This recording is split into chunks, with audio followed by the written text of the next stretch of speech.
El operador y el paciente tienen que adoptar una posición cómoda, que les facilite la accesibilidad a todas las partes de la boca. La dureza del cepillo debe ser media, ni muy suave ni muy duro, para así arrastrar los restos de comida sin dañar las encías. Si la persona lo tolera, podemos utilizar un cepillo eléctrico, que puede resultar más fácil para el operador, ya que es el propio cepillo quien realiza los movimientos y marca los tiempos, teniendo que simplemente posicionarlo de forma correcta.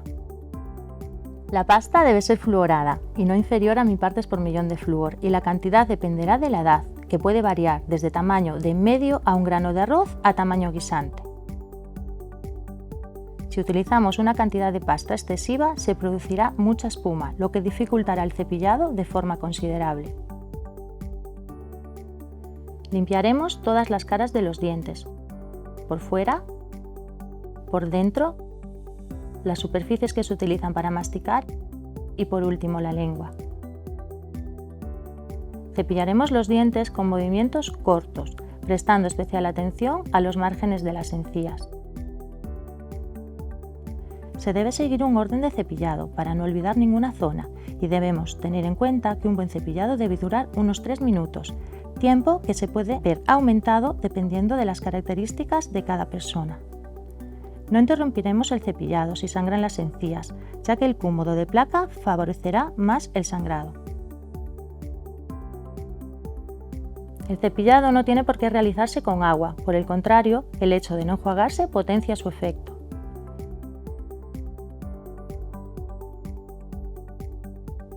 En personas con reflejo de mordida o que les cueste mantener abierta la boca, utilizaremos abrebocas para así poder acceder a todas las superficies de los dientes y evitar que muerdan el cepillo.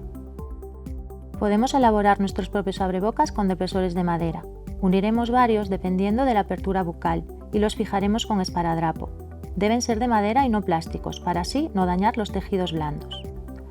Una vez que los tengamos unidos en bloque, los posicionaremos en un lado de la boca, pudiendo así cepillar el lado contralateral.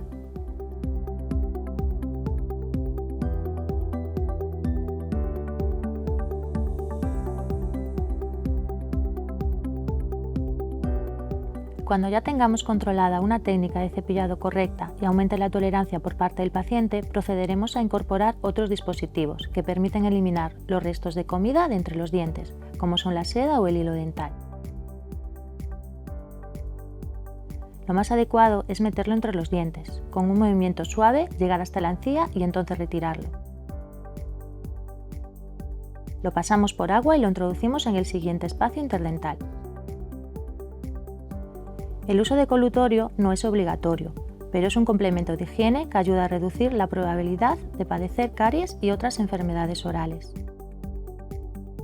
Si la persona no sabe enjuagarse, se pueden humedecer una gasa en el colutorio y pasarla por los dientes, e incluso hacer el último repaso con su propio cepillo después de empaparlo en el colutorio.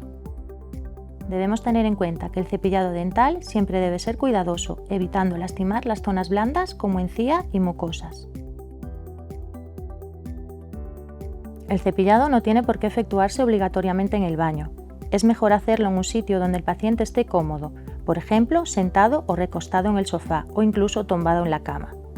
Se pueden utilizar diferentes estrategias para hacer que el cepillado sea más divertido, como cepillar el tiempo que dura una canción, viendo dibujos animados en el móvil o cualquier cosa que les guste y les relaje.